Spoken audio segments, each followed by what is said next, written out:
Hi ನಮಸ್ಕಾರ ಎಲ್ಲರಿಗೂ. ಹೇಗಿದ್ದೀರಾ ಎಲ್ಲರೂ? ಐ ಹೋಪ್ ನೀವೆಲ್ಲ ಚೆನ್ನಾಗಿದ್ದೀರಾ ಅಂತ ನಾನು ಅಂದ್ಕೊಂಡಿದ್ದೀನಿ. ಇವತ್ತು ಸಿಂಪಲ್ಲಾಗಿ ಒಂದು ವಿಚಾರನ ನಿಮಗೆ ಹೇಳಬೇಕು. ತಲೆನೋವು ಎಲ್ಲರಿಗೂ ಬರ್ತಾ ಇರುತ್ತೆ. ಸಾಮಾನ್ಯವಾಗಿ ತಲೆನೋವು ಬರದೇ ಇರೋ ಮನುಷ್ಯನೇ ಇಲ್ಲ. ಹಾಗೆ ನನಗೂ ಕೂಡ ಬರುತ್ತೆ. ನಾನು ಒಂದೊಂದು ಸತಿ ಜಾಸ್ತಿ ಆದಾಗ ಕೆಲವೊಂದು ಟಿಪ್ಸ್ನ ಯೂಸ್ ಮಾಡ್ತೀನಿ. ಹಾಗೆ ಮನೆ ಮದ್ದನ್ನ ಕೂಡ ನಾನು ಯೂಸ್ ಮಾಡ್ತೀನಿ. ನಿಮಗೆ ಯಾವ ರೀತಿ ಮಾಡ್ಬೋದು ಅಂತ ಮನೆಯಲ್ಲಿ ಹೇಳ್ಕೊಡ್ತೀನಿ. ತುಂಬ ಸಿಂಪಲ್ ಆಗಿರುವಂಥದ್ದು, ನೀವು ತುಂಬ ಆರಾಮಾಗಿ ಮಾಡ್ಕೋಬೋದು. ಕೆಲವ್ರಿಗೆ ತಲೆನೋವು ಈ ಜಾಗದಲ್ಲಿ ಬರ್ತಾ ಇರುತ್ತೆ, ಹಾಗೆ ಈ ಜಾಗದಲ್ಲಿ ಬರ್ತಾ ಇರುತ್ತೆ, ಹಾಗೆ ಈ ಜಾಗದಲ್ಲಿ ಬರ್ತಾ ಇರುತ್ತೆ. ಈ ಜಾಗದಲ್ಲಿ ಬಂದಾಗ ನಮಗೆ ಸಾಮಾನ್ಯವಾಗಿ ಕಫದ್ದು ತಲೆನೋವು ಅಂತ ಬರುತ್ತೆ. ಈ ವಾತ ಪಿತ್ತ ಕಫ ಅಂತ ನಾವು ಆಯುರ್ವೇದದಲ್ಲಿ ಏನು ಹೇಳ್ತೀವೋ, ಸಾಮಾನ್ಯವಾಗಿ ಕಫ ಏನಾದರೂ ಬ್ಲ್ಯಾಕ್ ಆಗಿದ್ದಾಗ ಈ ಜಾಗದಲ್ಲಿ ನಮಗೆ ತಲೆನೋವು ಬರ್ತಾ ಇರುತ್ತೆ. ಆಗ ನಾವು ಸ್ವಲ್ಪ ಬಿಸಿ ಎಣ್ಣೆಲಿ ಕರ್ಪೂರ ಹಾಕ್ಕೊಂಡಾಗೂ ಇಲ್ಲಿ ಮಸಾಜ್ ಮಾಡ್ಕೊಳೋದ್ರಿಂದ, ಕೊಬ್ಬರಿ ಎಣ್ಣೆಲಿ ಸ್ವಲ್ಪ ಪಚ್ಚಕರ್ಪೂರ ಹಾಕ್ಕೊಂಡು ಈ ಜಾಗನ ನಾವು ಮಸಾಜ್ ಮಾಡ್ಕೊಳೋದ್ರಿಂದ ಕೂಡ ಇಲ್ಲಿರೋ ಸ್ವಲ್ಪ ತಲೆನೋವು ಕೂಡ ಕಡಿಮೆ ಆಗುತ್ತೆ.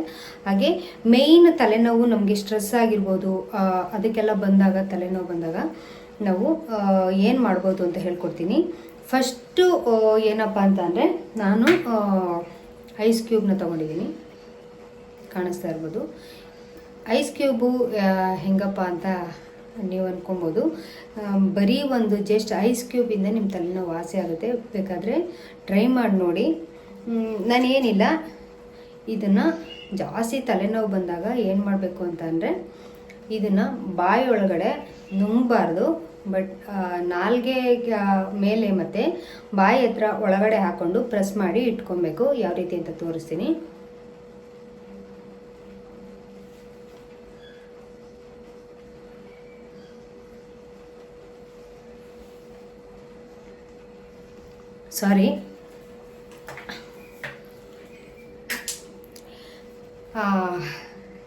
ಸಾರಿ, ಅದನ್ನು ಬಿಸಾಕ್ತೆ.